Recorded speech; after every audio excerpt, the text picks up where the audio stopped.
I think it's time for Africa to also be heard, and with music like Afro beats, Amapiano, taking center stage, it's just something that tells us that we are just about gaining the attention that we deserve. I think for us Ghanaians, we need to get onto that level, and I think the way that we can do it is to push our own sound forward.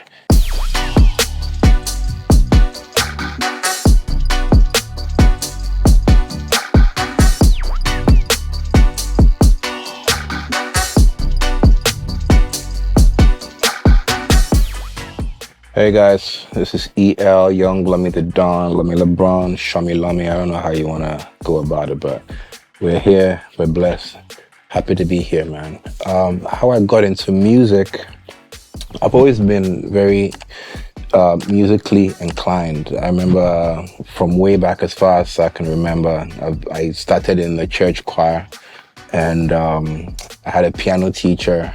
So he taught me a lot more about, music theory and basically the main ideology behind this thing that we call music.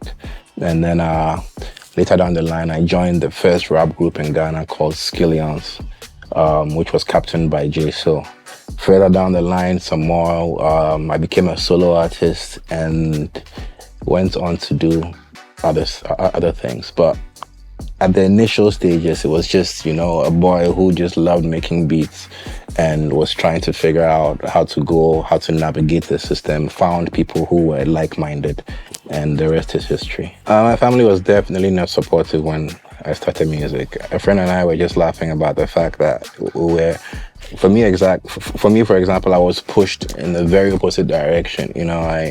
I went to pre-sec, and before I went to pre-sec, I told my folks, look, I want to do visual arts because I'm very creative minded, and they're like, no, you're gonna do general arts. I was like, okay.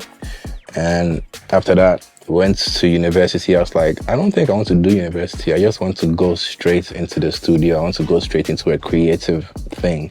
And I was pushed to do it, and I was like, okay, you know what, why not? Let me just go ahead. So I did political science. So there was no support in the very beginning. There was enthusiasm and there was excitement around the fact that, I could make beats and I could rap, but there wasn't really any encouragement in that aspect. So there really wasn't. But I guess further down the line, when they began to see a little bit more progress, I think that's when the support and the enthusiasm grew. So yeah. I don't think I ever wanted to be a musician in the traditional sense. I'm very introverted. I keep to myself most of the time. And the modern definition of a musician or an artist is somebody who goes out there, who campaigns their music and who gathers a great following and does all the politics that comes along with it, and I've never been that kind of guy. So in that way of thinking, with that respect, I never wanted to be a musician. I was thrust into that spotlight, if you will. And it's almost like a challenge for me every day to put on those shoes. I'm a creative person, so I love making music. So drawing the line between being an artist and being somebody who just loves making music is always very difficult for me to cross, Oh man, our time with Skillions was so much fun, man.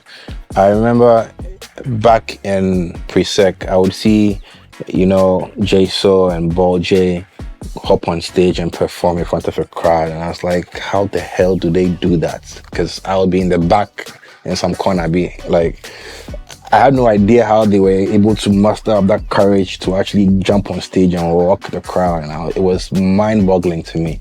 So I was always very, very mind-blown, like how they did that. So I approached J-So. I approached him after school sometime. I visited him at his home. We became very good friends. And that's when we started to associate and to make music together. And the group just grew. Before we knew, there was, a different section of artists coming from Dansoma and Greenfield who came to join us, and the group just began to flourish so much, and it was such a fun time, man. Just driving all the way from Spintex to Adenta to go and rap in a microphone which was in a cup, because at that day, I mean, in those days we couldn't afford a mic stand, so we put the microphone in a cup and we sit at the table and rap into the microphone. We recorded so many songs, and we learned so much about not just making music, but about camaraderie, you know, about how to come together to make something beautiful. If you are like a truly creative person, you can start at different points. It's all a matter of what direction you want to go in. There have been times that I've written a whole song in my head before I even got to write the lyrics down or go to the studio. I have an idea of how I want it to sound. I can maybe get one line and know how I'm going to build around that line from Z to A. It's not always from A to Z. So it's I'm sure a lot of creative people would understand when I say there's really no formula to it. There's no beats before rap or rap before beat. It's a very complex undertaking. I've been like around the loop, you know, a few times. So I know about how important mental health is, and a lot of artists go through a lot of challenges, you know, especially mental, when it comes to the industry that we're in. It's a very taxing environment. It's a very dog-eat-dog world that we're in. So I think the way that I personally deal with it is I try as much as possible to surround myself with the positive. I believe that you are what you put in yourself. So if you are in an environment that, you know, constantly bombards you with negative energy, that's what you're going to bring out.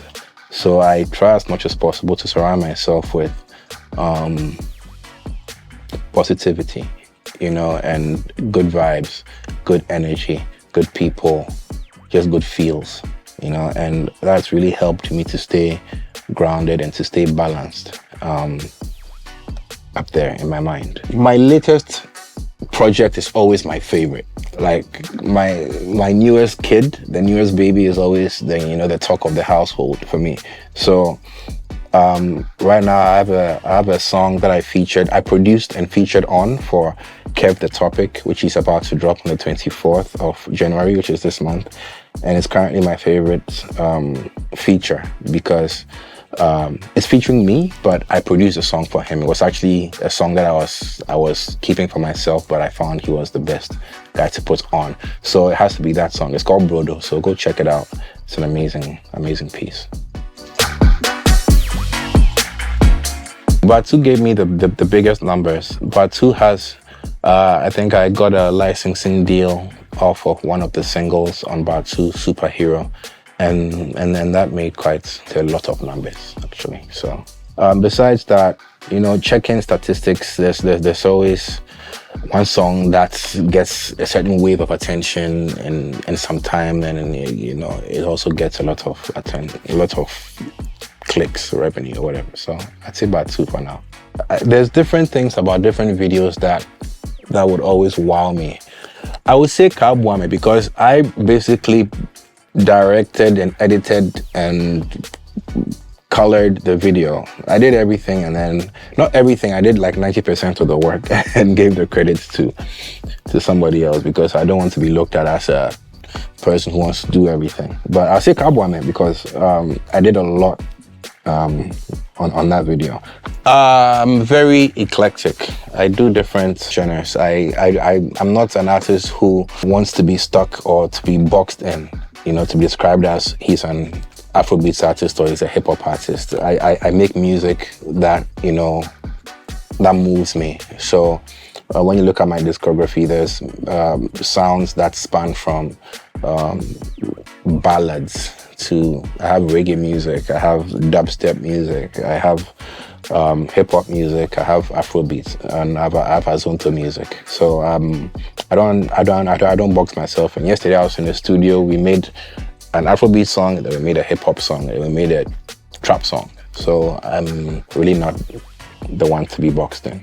I think it's time for Africa to also be heard, and with music like Afro beats, Amapiano, taking center stage, it's just something that tells us that we are just about gaining the attention that we deserve. I think for us Ghanaians, we need to get onto that level, and I think the way that we can do it is to push our own sound forward. I wouldn't say there's too many challenges. You just have to get with the program. You have to understand how things work in this environment that we're in. There's always room for improvement. There's always things that we could do better.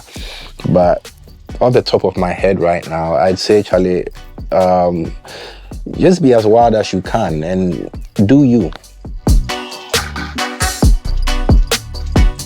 I would like to see more unity amongst artists.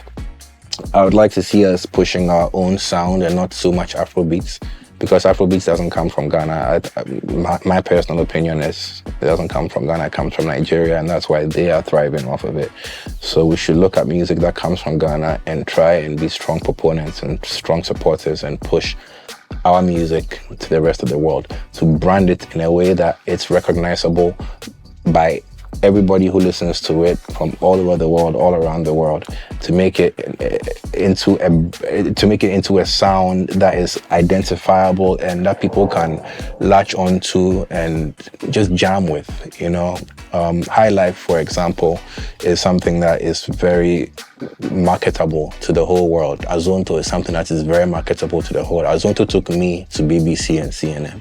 It has potential. So does High Life, so does Pan Logo, so we have a rich bouquet of music. We have a rich culture. And I think if we're able to, put a certain swag to it, a certain vibe to it, a certain, modern twist to it and make it our urban export, I think that we'll be able to do great things with our music. But no artist from Ghana is going to go and win a Grammy by making Afrobeats music. It's not going to happen. I'm sorry. So that's what I think we should do. Ba was born off of the idea that people thought that I was just an Azonto artist, because at that time I was dropping mad Azonto tracks, man, back to back. I remember I just dropped Obumo and Kalu and Wangana, and so I was being looked at as the Azonto guy, and somebody who I was with at the time was like, you are a rapper, you should remind people that this is where you are from, you're a Skillion. You need to let people know like your roots so that you don't lose those roots. Because so anyway, I decided to drop a mixtape, a hip-hop mixtape called The Best African Rapper. And it just took off. It just, people hadn't seen anything of that sort, at least for a very long time. And I guess we kept it going, and now we're on bar 6. It's been a great journey. I've become quite a hermit. I like being home. I like being home, and I like going to the studio. I recently had a great opportunity to sign on to a great publishing deal, so there's going to be more music coming out soon. But I'm also working on other things that are not music, that are not involved with music as well. I have a few other interests. But personally, it's been about traveling. It's been about family. For me, Artist of the Year, it was great. It was a great experience.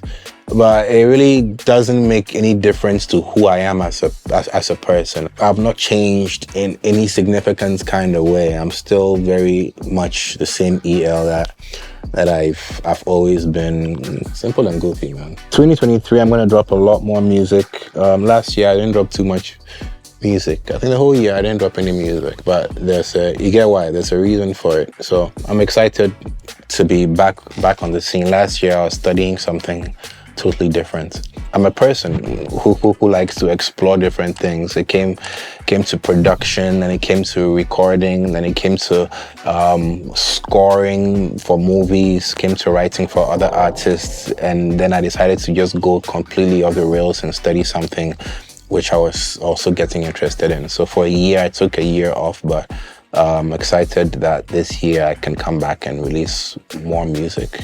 I'm excited about that. So more music, man. Any advice? Just Find out who you are and be ruthless.